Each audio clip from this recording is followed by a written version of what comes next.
Hi, everyone. Welcome to our Make to Connect webinar. We are collaborating with Tech for Good Canada and Ontario Tech University on a project called Make to Connect, Fostering Pro-Social Digital Youth Through Making. Next slide.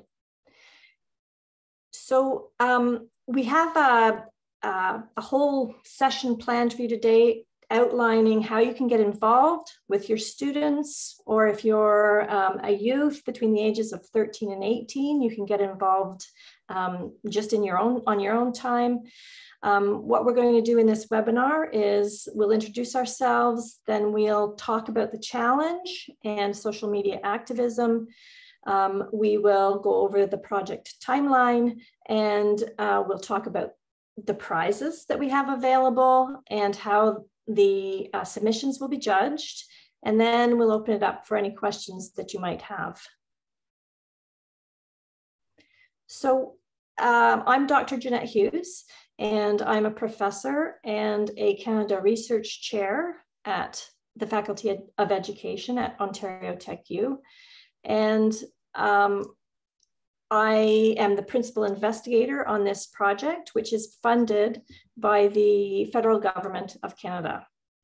And Caroline Isautier is the director of Tech for Good Canada, and you'll meet her in just a few minutes. Dr. Jennifer Lafayette is a co-investigator, and she is the director of the Mental Health in the Digital Age lab, which is also in the Faculty of Education at Ontario Tech. We also have Kelly Wong with us. She's our junior project manager, and Dr. Laura Morrison, who's our senior project manager. So as a group, we were collectively talking about some of the challenges that we're facing in terms of mental health and youth, and the isolation, especially during the pandemic, that youth have felt. But even pre-pandemic, there has been a rise of what SSHRC, the funding body that is contributing to the funding to support this project, identified as an emerging asocial society. The nature of work has changed. Now that we're doing more online, the nature of connection has changed, and it's leading to more anxiety and depression among youth who feel that they have a lack of purpose and motivation. And I'm sure you've all heard about the TikTok challenges that have been going viral that have been targeting schools. So a lot of antisocial or asocial behavior is happening currently online. So our response is to focus on hope and possibility. And what we want to do is improve the well-being of youth by focusing on three things. The first thing is critical digital citizenship, getting students to engage in pro-social, positive ways online, recognizing their digital footprint, and just generally being good digital citizens. We also want to contribute to the empowerment of youth by allowing them and encouraging them to use their voices and to become an influence in their communities, whether those communities are local communities, affinity groups that they belong to, or whether these are voices for change on a global stage. And then the third thing we are focusing on with this project is the development of global competencies. So the encouragement of collaboration to remove some of that isolation that I talked about on the previous slide. Also problem solving, how to identify a problem and then be part of the change or be part of the solution to that problem. And we're also focusing on critical thinking and creativity and how we can use those things to engage online in ways that will help society rather than hinder it. So I'm going to turn things over now to my colleague, Caroline, who's going to talk to you a little bit more about the actual challenge. Thank you, Jeanette. I hope everyone can hear me all right. Okay, let me just first choose the slide. Sorry for the delay. So yes, I'm Caroline Isotier, head of Tech for Good Canada. We're a nonprofit. And let me just share now. Should come up. Yes. So let me just launch the, there we go. All right. Sorry, it's kind of slow. Okay.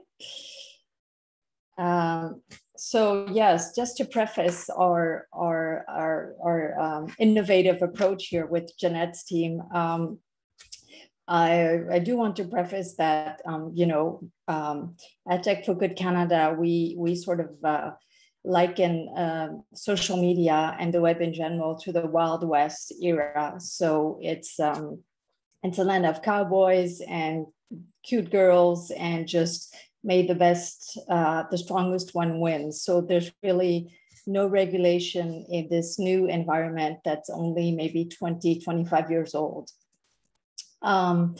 And our reaction so far has been to be sort of mesmerized by the newness of it, and not to have really time to have a critical look at it. And so at Tech for Good Canada, that's what we try to do, is take a critical look at social media. And in addition to, what we've been saying for about 2 years now, there's been revelations in the Wall Street Journal and on 60 Minutes from a whistleblower out of Facebook that shows that Facebook had internal research showing the negative impact on teen girls of Instagram use. So it was making them depressed because of the body image images that they were seeing, and always comparing themselves to perfect or even, and not even realistic bodies. And then there's also been reports revealed that Facebook lets drug cartels and human traffickers really use its network without really reacting.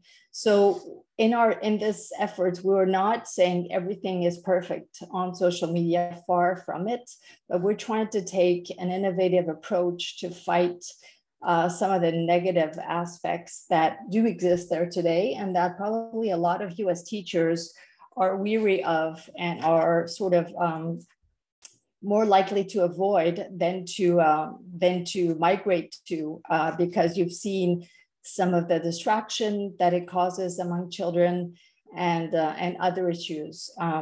So at Tech for Good Canada, we seek to educate youth, parents, and citizens on how digital media can be a force for good and not only for disruption of our societal fabric. And also to advocate for privacy, for diversity, and for just care in the development of tech. Because again, this is a brand new industry, that's run by basically cowboys, and there's no sheriff right now really managing what's going on there. And so we're trying to take the best from what is there today, in addition to, of course, this critical digital literacy or citizenship that Jeanette mentioned, which is the education part on how to be aware when you're using online media. So we launched this idea of challenging young people, so basically teenagers, high school students, and their teachers to use social media, what we call for good, or at least to talk about a cause that they care about. And the way we set it up is we created accounts on social media called the We Stop Scrolling.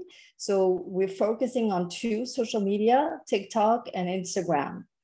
So here you see the 2 nascent accounts that we've been developing there for about a month. And the way we're publishing on these accounts is we're researching what young Canadian activists are saying about various causes. You know, we went from the LGBTQ cause to climate change to Black Lives Matter to, of course, mental health, to body image. So we tried to have an open mind and look at all sorts of causes that we could identify. And we identified, you know, some of the influencers in Canada that were generally in their 20s, 20s to 30s. And we have been posting some of what they've been posting to show, to sort of get the account started and show what, how some young people are really using these tools to talk about issues that they care about, and not only to scroll, you know, at cat videos or hypersexual content or hyper violent content. So this is what the spreadsheet that we've been adding to with Kelly here looks like. So I won't go into that because that is a bit too dense. What I wanted to show you is just some examples of what this youth activism looks like. So it is going to be TikTok and Instagram content. So bear in mind that, you know, this is the mode of expression there, and it can be different from what you're used to.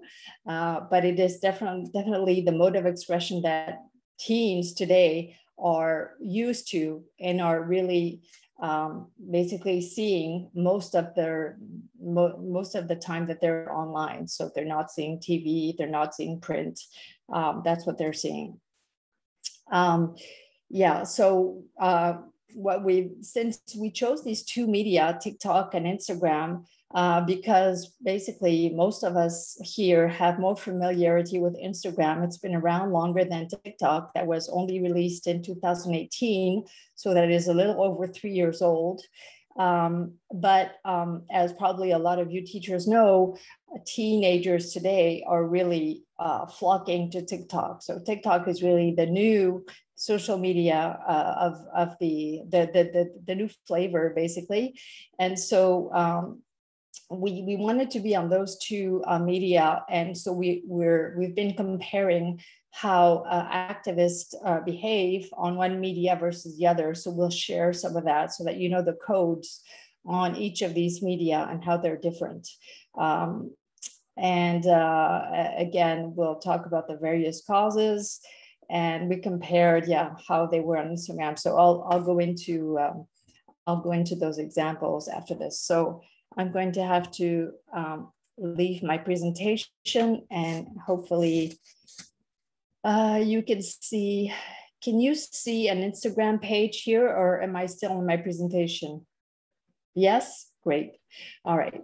So here I am using Instagram on a laptop computer. Normally, as you know, Instagram is an app that you use on a smartphone, but it is possible to look at Instagram on a desktop computer. So this is the address where you would find We Stop Scrolling on Instagram. So this is what our account looks like today. And then hopefully you can also see this. Can you see that I'm on TikTok here? I don't know if you can tell. Yes, okay. So this is the address for the We Stop Scrolling account on TikTok.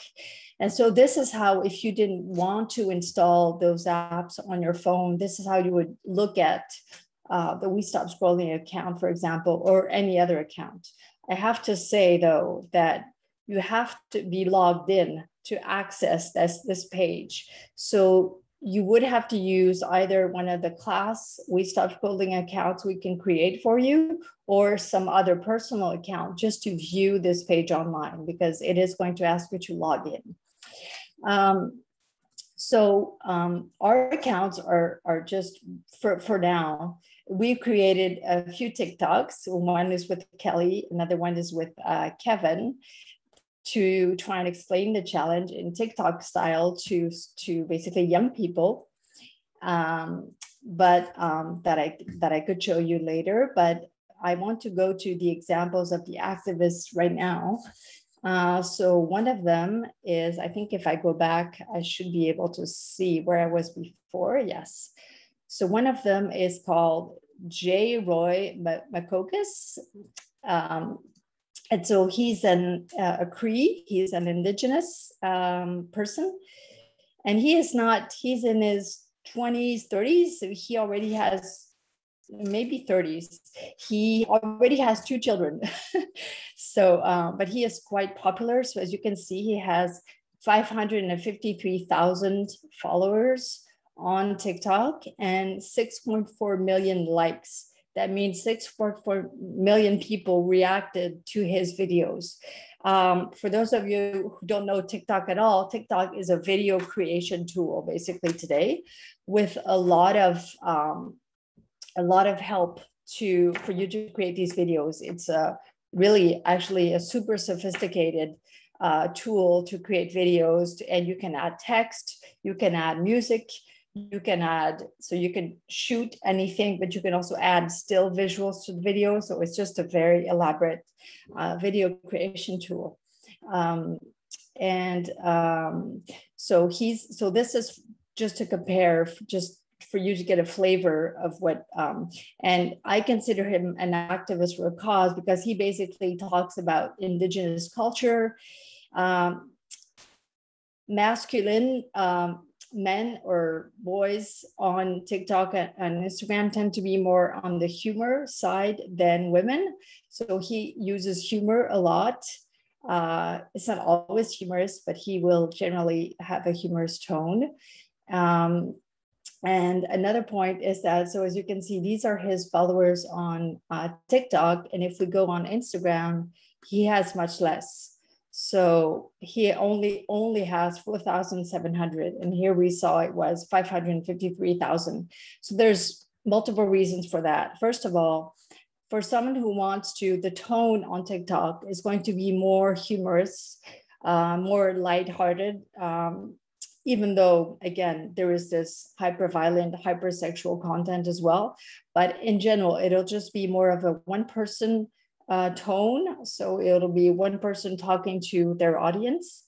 So very individualistic, pushing people to exhibit themselves online. And Instagram is much more about pretty pictures. If you compare his account on Instagram, it's much more images that are, about the tools, he went apparently hunting, things like that. So it's much more of a visual, but an aesthetic visual media. And we all know about this, and that's why there's issues with young girls who are bombarded with these images of perfect women's lives, in very luxurious settings or whatever, doing perfect yoga poses. That is really the story of Instagram. Whereas TikTok is more about spontaneous, even though it's not really spontaneous, video creation. And they're very short. Until recently, they could not be longer than 1 minute. And so now they can be 3 minutes. So it's really a very short consumption media. And the other point is that it's extremely viral. So when we say viral, we mean that the number of followers on an account can grow much more quickly on TikTok than on Instagram. Because of the way that TikTok is designed. So when you create a TikTok account, you don't have to follow anyone. Whereas on Instagram, you have to follow people. And that's when you follow those accounts that you will see whatever they published. On TikTok, it'll start showing you videos right from the start so that the algorithm can tell where you like or where you don't like, how quickly you scroll through a video. And so that's why TikTok, you can have an account on TikTok with 0 followers. And if your content gets noticed, people react to it and people start liking it, then you will have followers very quickly. And of course, you can imagine the addictive side of something that has been designed like that for a young person who wants fame and who, can easily find fame with the way this tool has been designed. but it's also good for us, for our account, because we're starting from scratch. And so we're slowly getting followers with this idea of reposting those who post for a cause. There's another influencer called Nicole Zajac. So here you see her TikTok account where she has 37,000 followers. And she is, well, as you can see, not often very dressed, but still advocating for, I guess, what they call body positivity. So, body image as, the female image as not always being this perfect, thin person, and just being, a natural body. And here is her Instagram account. Oops, that's not her, that's the next one. So she should be here. Let me see, I'll get to her. Okay, yeah, so Nicole Zajac, this is her Instagram account. And here she is, depending on the theme, you notice that as soon as we talk about body image, she is much more present on Instagram. She is also, I think, in her late 20s, and generally Instagram skews a bit older, slightly older than TikTok. So she has a lot more followers on Instagram. And on Instagram, again, generally, beautiful poses of herself and her boyfriend and her friends, but it's all in the name of positive body positivity. For example, in this post, she explains how she broke up with her Apple Watch because it was making her too anxious, because her Apple Watch was following her physical activity. And she was saying she had become too addicted to all these prompts that she was getting from the watch to be more physically active. And she decided to, stop that and just be physically active when she wanted to. So that's an example of, a form of activism, advocating for just a healthier lifestyle, not being focused so much on losing weight or working out constantly.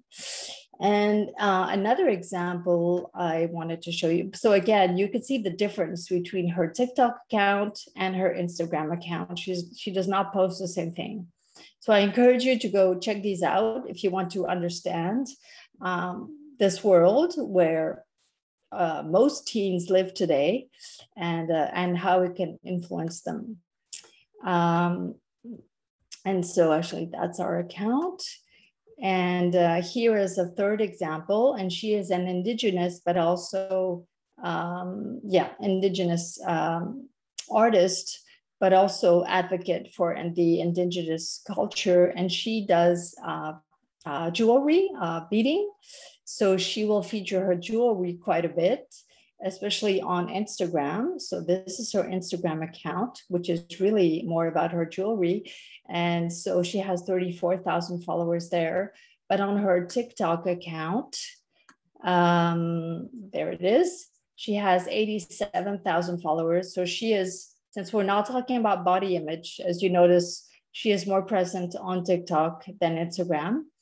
And here, amidst some of the beadwork that she shows, she did very compelling videos explaining residential schools recently. So she did this residential school awareness quiz, I think. I think I'll try to show you that one. I'm not sure that you can hear the sound though. I would have had to share the sound before. No, I'm not sure you can hear it, but you can see it. So she challenges young people to answer her questions before she does. So this is just, as you can see, an explanation of how residential schools were set up. And all this in a little over 1 minute, right? So very, very short, fast communication, but still, getting some information, important information across. So I think those were all my examples. I will go back to the presentation.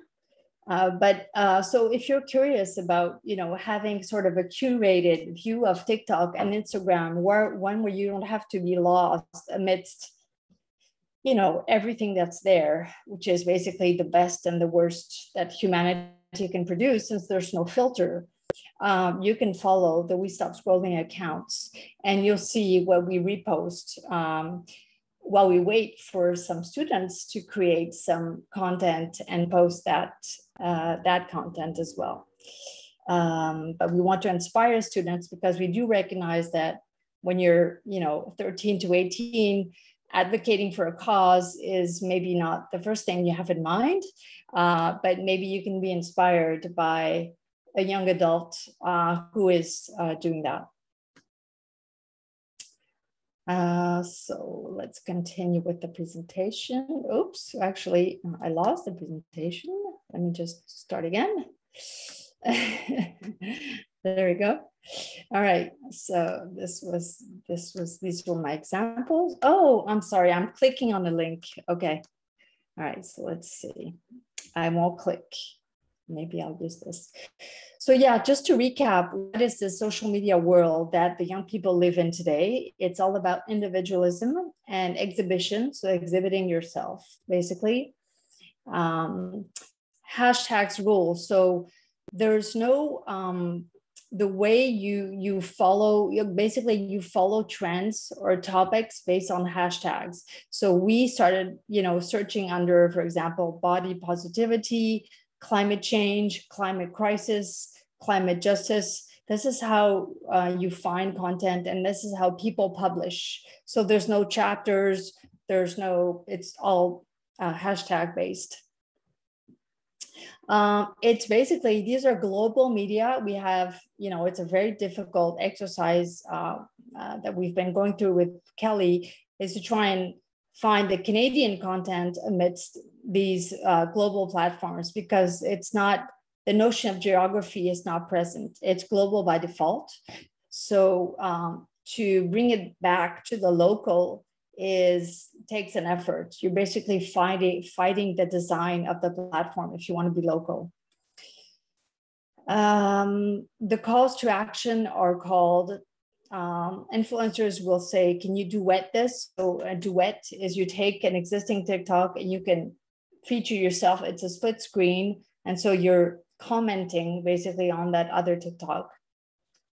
There's a lot of invitation to pay and support these influencers through PayPal, links, whatever. And of course, reposting is another call to action. Oh yes, and I'm sorry, I didn't link that, but for example, there's a young man who is advocating, talking about the climate, and some of the comments on some of these TikToks, so they may not have a huge audience, but there can be hundreds of comments of very informed comments on a TikTok, for example, on climate change or even on any other topics. So it's despite the very futile aspect of these media, there can be real conversations going on, behind these posts. So this is just to remind you of the links. So how can you get involved with your students? So basically you can tell them about it by showing them the poster that we made. And we also made some videos. And they're the very short videos, so they should be easily digestible by your students. So there's one video with Kelly, who did a TikTok, and we did also another TikTok with Kevin that explains the challenge, basically. Next thing to do is we would like to get to know them better and know what causes are important to them, because it's our projection of the causes that we started following. And there may be quite local causes that we don't know about, and we would love to get feedback. So here is the link to a survey that you can please submit to your students. It's very short, it's 4 or 5 questions. It's very easy to do. They don't need to give us their contact information. We just want to get a little bit more information on what they might be, the issues they might be interested in. And then the next step is to ask them to follow the We Stop Scrolling accounts on TikTok or Instagram. And again, and of course, for you to follow as a class, and next slide will explain how you can follow as a class. If you don't want to, you know, put your students on TikTok or Instagram if they're not there, or of course, for privacy reasons, whatever, you do not wish to use the personal account, we can help you create a We Stop Scrolling account with your class name that you would provide us. And so that would be a real educational tool that you could use in the classroom context only. And then what we would love for you to work on, rather than just, you know, dive into the creation of TikToks or visuals for Instagram immediately, is for you to work with your students on how they might present, well, first of all, what causes they might care about, and how they might want to present the arguments or their points of view. And we are encouraging with this challenge, so we're fighting the antisocial design of these platforms by encouraging students to post as a group, so of 2 or more, so that you could have them work in groups on this, on, you know, just thinking, what can I say in 1 minute that is going to say what we're, you know, after some discussion, which is a good part, what we're concerned about, and and how we might portray that. You know, maybe we have a few lines to explain how we're going to go about it, etc.